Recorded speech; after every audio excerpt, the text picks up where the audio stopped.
come up, please make sure to keep 3 points of contact at all times while walking throughout the train. We ask you to do this because sometimes the train will walk inside the time.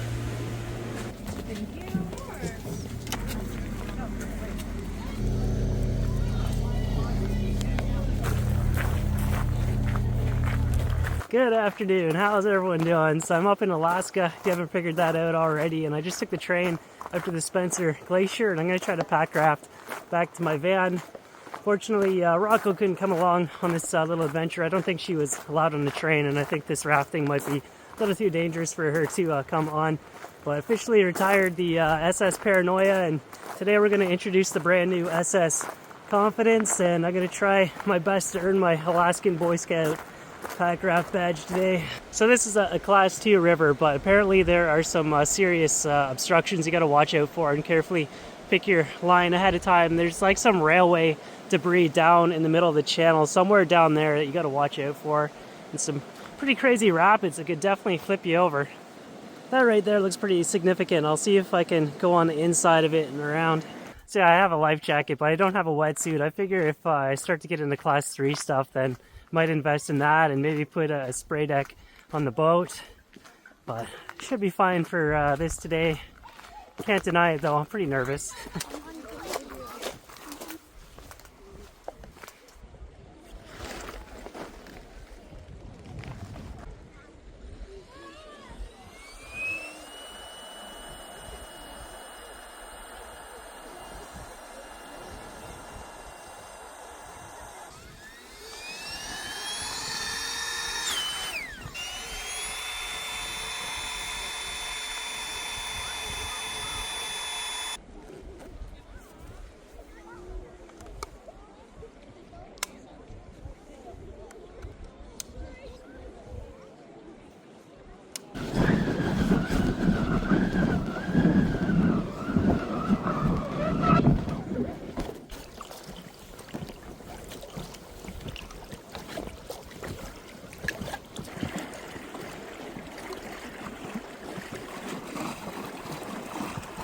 It's quite busy out here, but I can understand why. It's really beautiful. Come out and see the glacier and ride on the train, see all these icebergs. My plan is to stick close to these tour groups. Then if I bail out, hopefully they can catch me. But I think I'll be fine. I'll just tail behind them, wait for them to go first. And away we go. The river's starting to pick up speed here. We're into it now.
Maybe I should call this raft the SS Overconfidence. Don't be scared, don't be cautious. Just jump right in there, do it. I'm so glad I had them to follow though. That was like threading a needle, getting through that part. There were definitely some consequences of doing it wrong. Got soaked. I regret not putting my backpack in the cargo fly there. But yeah, it's gotten a lot easier through here. It's just like class 1. Just meanders on out, back to the road. I think they pull off here and they take the train back, but I'll just keep paddling. Might take an hour or so. I had my camera set up like this as I was going through the big rapids, but a big splash hit the screen, shut down the camera app. Unfortunately, I was kind of excited to see that angle. I feel like I earned my Alaska Boy Scout packraft badge on that one. It was pretty good. I think I'd do it again.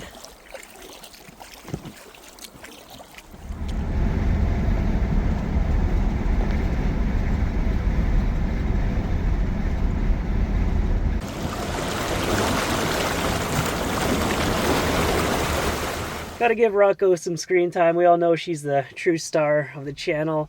But Louie had a bit of a engine problem with her Jeep, and she's staying in Anchorage right now while it's getting fixed. But I just came out here to the Kic River tonight. I'm scoping out Pioneer Peak. If conditions look clear tomorrow, I might try to hike to the top of it. If not, I might head back to Anchorage, meet up with Louie. She also has a packraft, but she's got the brains. She wants to start out with Class 1 water and get comfortable with that first. But I never officially introduced my packraft. It's an Alpaca Classic. It's got the cargo zipper on the back so I can put all my backpacking gear inside it, and I'm already wishing that I would have got the whitewater spray deck installed, but I guess I can always melt back in and get that added later. But yeah, I'm nowhere near ready to get on Class 3 water. What I saw yesterday on Class 2 was more than enough, way more than enough for now. Lily was doing some fishing down on the Kenai, so she's been spoiling me with all this fresh wild sockeye salmon to eat. This fillet was frozen, so I was just thawing it out on my dash, but I'm going to air fry this up for dinner tonight.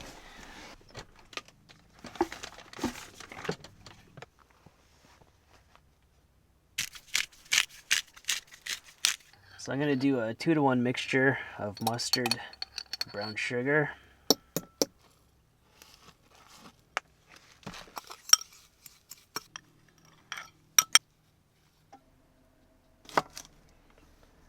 some broccoli, green beans. I'll toss them in here, some salt and oil.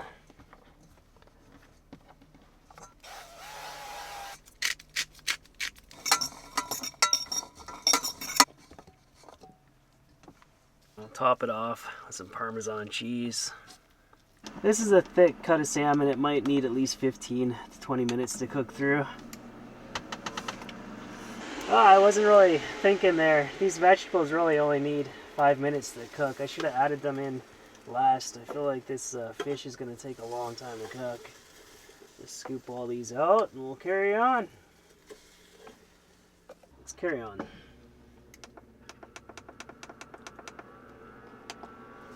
This might take a long time.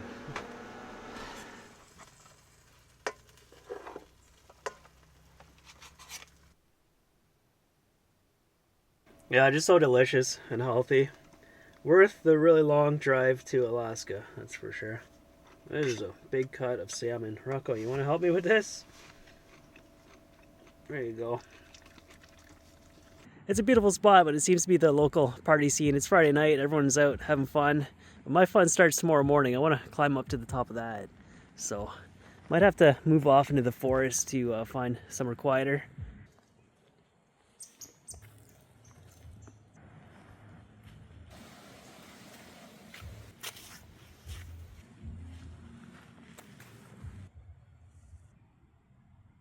You see this kind of thing everywhere, but I mean, it's a little more sad to see it in Alaska. The way people treat public land is just so disappointing.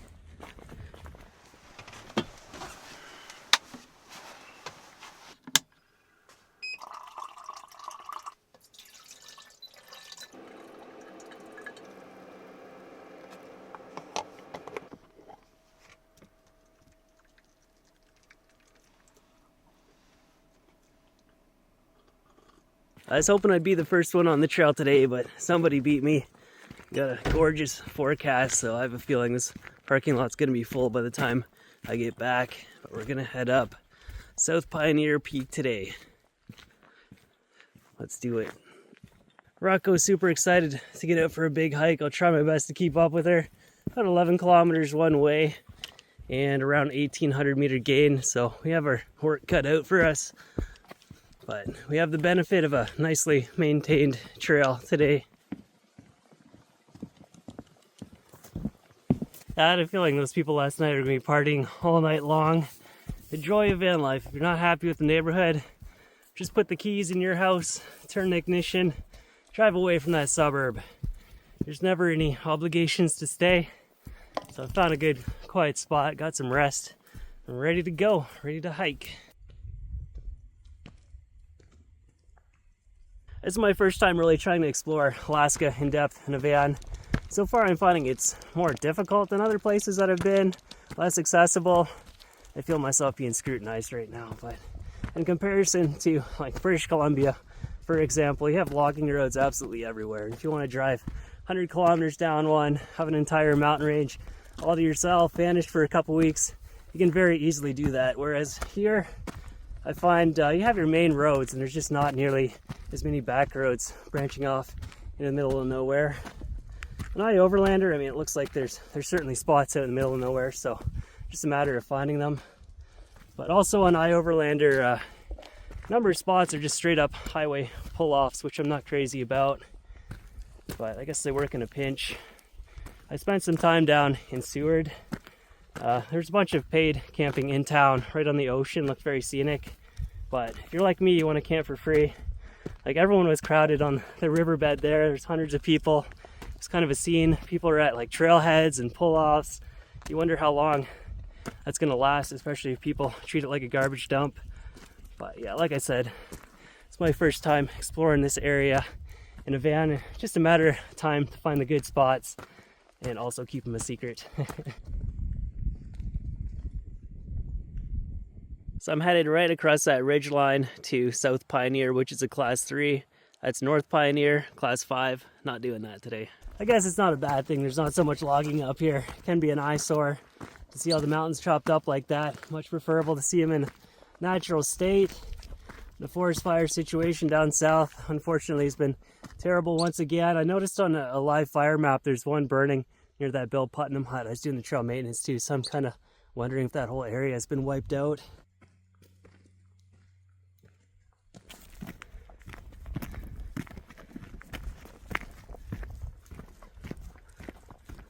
Yeah, this is a full-on head on a swivel type day.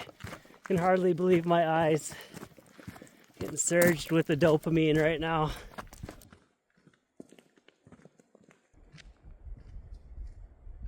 Seems like this mountain just keeps growing taller. I feel like I'm never gonna get to the top of it. Just rolled over 1,900 meters of climbing. This is a proper hike.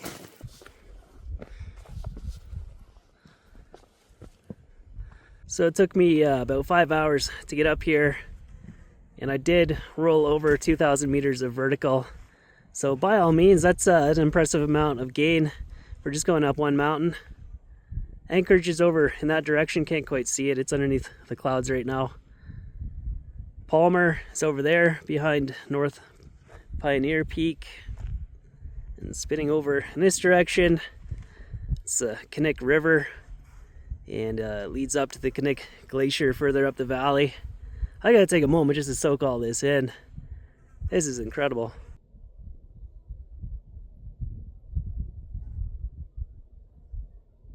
Most of the time when I climb a mountain, it's so cold at the top, I just get my video footage, then immediately turn back around, go down. But today I've been soaking this in for a good hour. I'm surprised no one else has joined me yet at the top. I'm wondering about a different trip. I'd like to get to the Kic Glacier. There's an ATV trail that goes up the far side, but I think it's too rough for my e-bike. And I'd also like to packraft back down that river, so it's one to figure out in the future. All right, I guess I'll go back down.